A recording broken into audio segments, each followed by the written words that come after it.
I would like to welcome Ambassador Howard Schaffer. Thank you very much. Assalamu alaikum. Good evening, ladies and gentlemen. I'm delighted to be here with you this stormy evening. Although it's been a long time since I had the privilege and the pleasure of serving as United States Ambassador in Dhaka, I remain a great admirer of Bangladesh and continue to follow developments there with great interest and occasional concern. I'm happy to report to you this evening that U.S.-Bangladesh relations are strong and vibrant. Indeed, I can't recall a time when they were any better than they are today. A remarkable feature of the present scene is that the Obama administration and the government of Sheikh Hasina took office in the same month, January of this year, and found themselves linked in many ways. They each represented new looks that have proved beneficial to the bilateral relationship over the subsequent 9-month period. While these ties remain focused on the core areas of strengthening democracy, fostering development, and denying space to terrorists, which I understand my friend and present successor as ambassador in Dhaka, the very talented diplomat James Moriarty, familiarly refers to as the 3 Ds, both governments see opportunities to expand the relationship into new areas. Recent weeks have seen an unusual spike in high-level interaction between the United States and Bangladesh.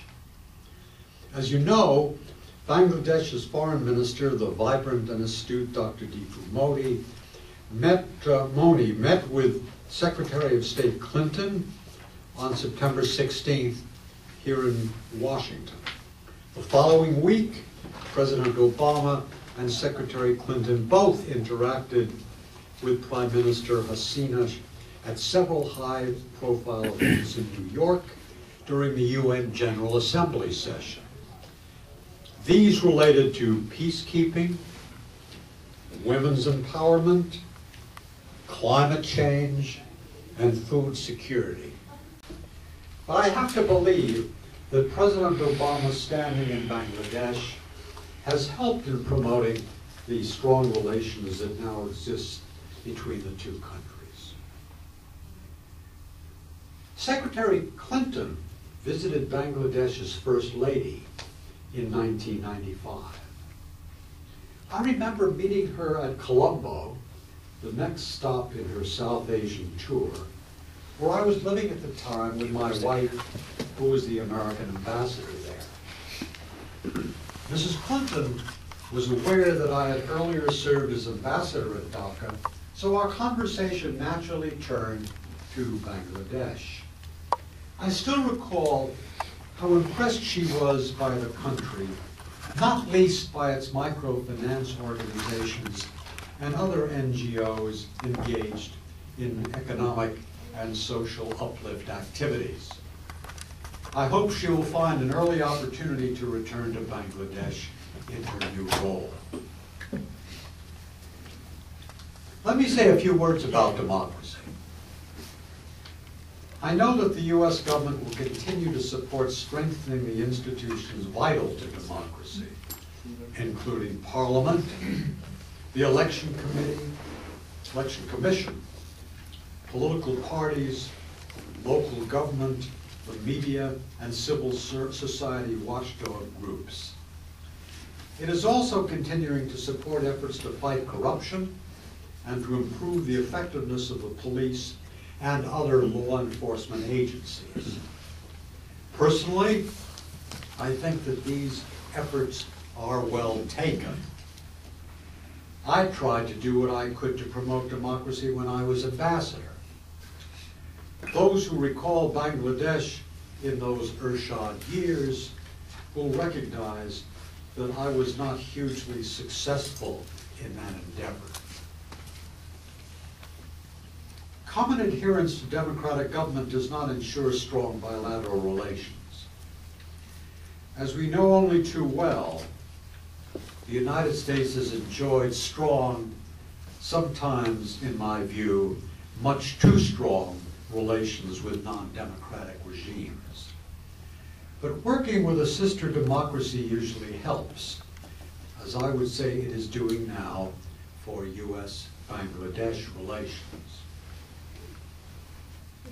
In the past, democracy in Bangladesh was often described as illiberal. Elections were usually free and fair. But otherwise, it was winner take all, as the governing party promoted the interests of its own supporters, sometimes in a notoriously corrupt and heavy-handed way. It ran roughshod over the opposition, showing it negligible respect and often harassing its members. The opposition, for its part, grudgingly accepted the results, but later took to the streets with a demand that the government resign and fresh elections be held.